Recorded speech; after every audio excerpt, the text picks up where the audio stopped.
Hello students, today we are going to look at the topic reproduction in plants.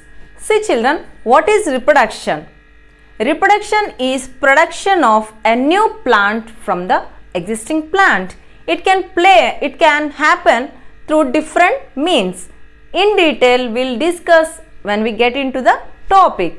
So, in a plant, there are different parts in a plant as we have seen in our class 6. Yes, right children? What are the different parts present in a plant?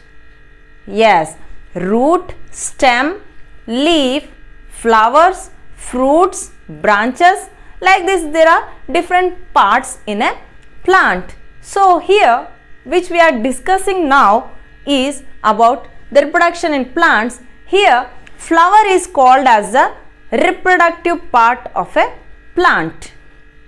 Yes, right children?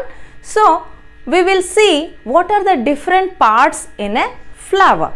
Yes, come. First, we will see different parts in a diagram. Then we will see different flowers and we can identify different parts in a flower. See children, first look at the diagram now. Here, it is the stalk of the flower. Look at the flower. You can see it is a stalk. This is called as the stalk of a flower. Then comes the thalamus. This is the base of the flower. It is called as the thalamus. Next comes these green color structures. They are known as the sepals, or it can also be called as calyx.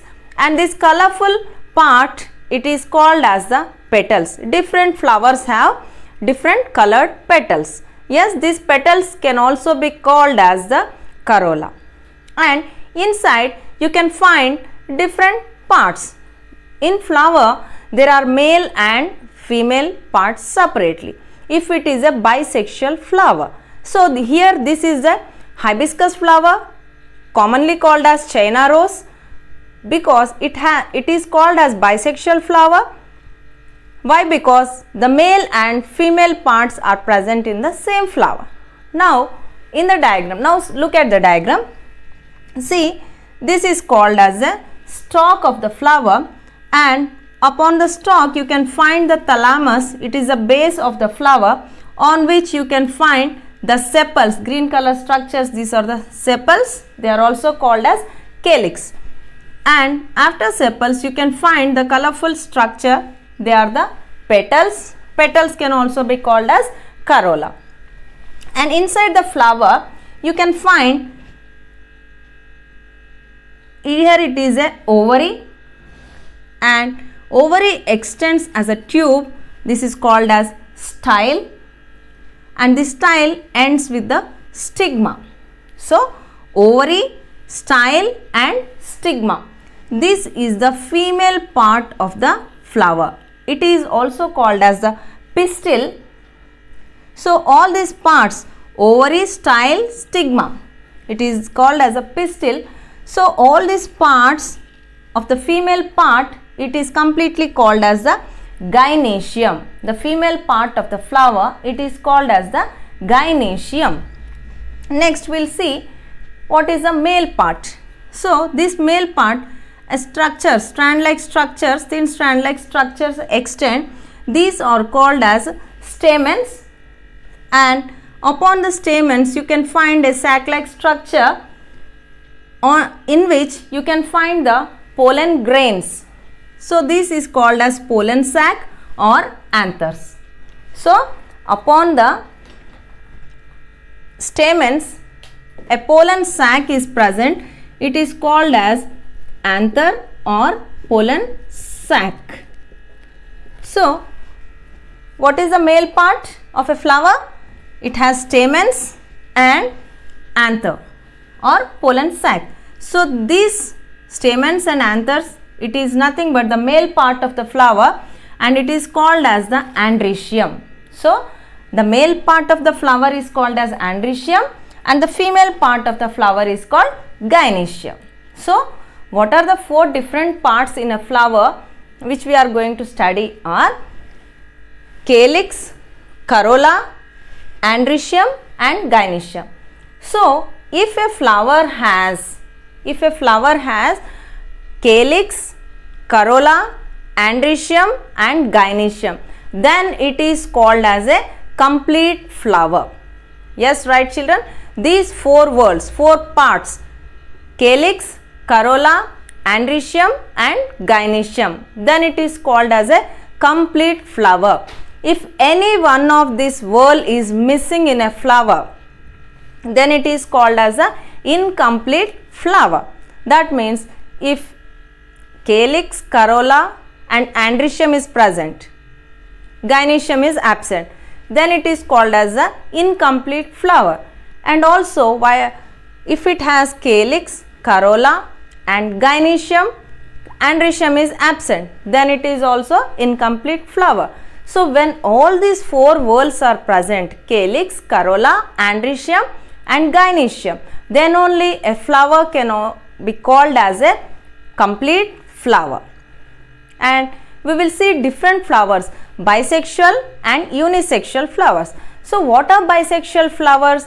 As we have seen here, hibiscus, where you can find male and female parts within the same flower, then it is a complete flower and also a bisexual flower, because both male part and female part are present in the same flower, then it is called a bisexual flower. For example, if a flower, there are two different flowers on some plant, like it has male flowers and female flowers. For example, cucumber, it has male and female flowers separately on the same plant. How? If it has calyx, corolla and androecium, that is the male part of the flower, then it is called as a male flower. If it has calyx, corolla and gynoecium, that is female part, then it is called as the female flower. So like this, now we will see different flowers and we can identify which are called as a complete and bisexual flower and which are called as unisexual and incomplete flower. Let's see different flowers. So look at the flowers. Different flowers have different or in different colors. So in nature we find so many different types of flowers, as we have said. So we will see which of the flower is called as a complete flower and incomplete flower, and we will also see unisexual flower and also bisexual flower. See children, now we will see each one of them.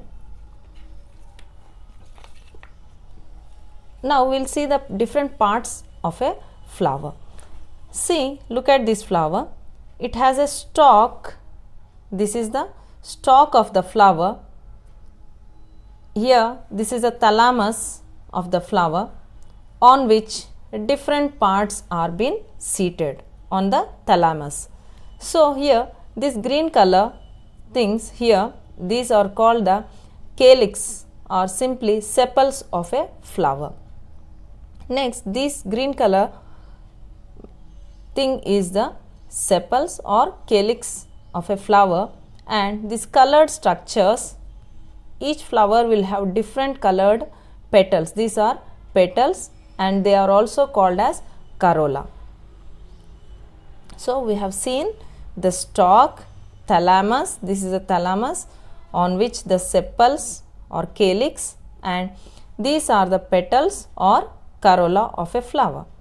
Next, moving inside, when we open up by removing the calyx and petals, we can find the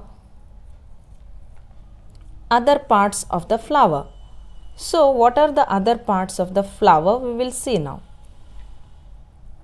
See here, this is a hibiscus flower or simply China rose. This is a bisexual flower wherein we have male and female parts in the same flower. So here you can observe here, this is the ovary rightly seated on the thalamus, followed by the style, ovary, style, and these are the stigma. Here these are the stigma. Ovary, style and stigma. This is the female part of a flower. Ovary, style, stigma are the female parts of a flower, and it is also called as gynoecium. The female part of a flower is called as the gynoecium. Next we'll see the male parts of the flower. The male part of the flower is here. These are the stamens. These are the stamens on which anthers are present. This anther has the pollen sacs on which the pollen grains are present. These are the pollen grains of the flower. Here you can see these are the pollen grains present on the stamens. So the anther and the stamens of the flower, the stamens on which the anthers are present, inside the anther the pollen grains are present. This is the male part of the flower. This male part of the flower is called as the androecium. So this is the male part of the flower and it is called as the androecium of the flower. So now we have seen the 4 different whorls in a flower. First one is the calyx, corolla, androecium and gynoecium. These are the 4 main whorls present in the flower, where if any one of these is missing, whether calyx, corolla or androecium or gynoecium, if they are missing, then it is called as the incomplete flower. If all these 4 whorls are present in the flower, then it is called as the complete flower. So this one, hibiscus, it is a complete flower, and also you can say this is a bisexual flower because it has both male and female parts within the same flower. So this hibiscus flower has both male and female parts, hence it is a complete flower, and both the female and male parts are present in the same flower, hence it is also called as the bisexual flower. Now we will see the flower of the cucumber, where you can find 2 different flowers. Those are male flower and female flower. They are separate. You can see male and female flowers, they are separate. You can look here. Look at the flowers, children. They look like same, but when you observe very keenly, you can find the difference. Here they are different. Look at them, and you can also see the stalk of the flower and a fruit like structure is present, because it is a female flower, where this flower, the ovary of the flower, it develops into the fruit after it gets matured. So the female flower will develop into the fruit. So here you can observe here also calyx, corolla and female flower, because it is a female flower, it has gynoecium, ovary, style and stigma. These are the parts of the female flower. These are the parts of the female flower. Here you can find inside ovary and style, this is the stigma. And when you observe the male flower, it does not have any fruit here, because female flower will develop into fruit and male, it helps in the pollination process. So here also calyx, corolla, and you can find the androecium. In female flower you can find the gynoecium, this is a female flower, and in male flower you can find the androecium. In androecium you have the stamens and anthers. Inside the anthers you can find the pollen grains. So these pollen grains will transfer from the male flower to the female flower. So the transfer of pollen grains will take place from male flower to female flower. Hence this process is called cross pollination. Here it is taking place from the other flower onto male flower to the female flower, hence here you can tell cross pollination. Here this cucumber, it has two different flowers, male and female, hence it is a unisexual flower, and you can also tell it as a incomplete flower because the female has only female part and male flower has only male part. Androecium is present in this flower, and you can find calyx, corolla and androecium. Gynoecium is absent, so it is a incomplete flower. The cucumber, it is a incomplete flower. So now we have seen the bisexual flower and also unisexual flower. So children, you can understand now what is bisexual flower and what is unisexual flowers. Yes, right children?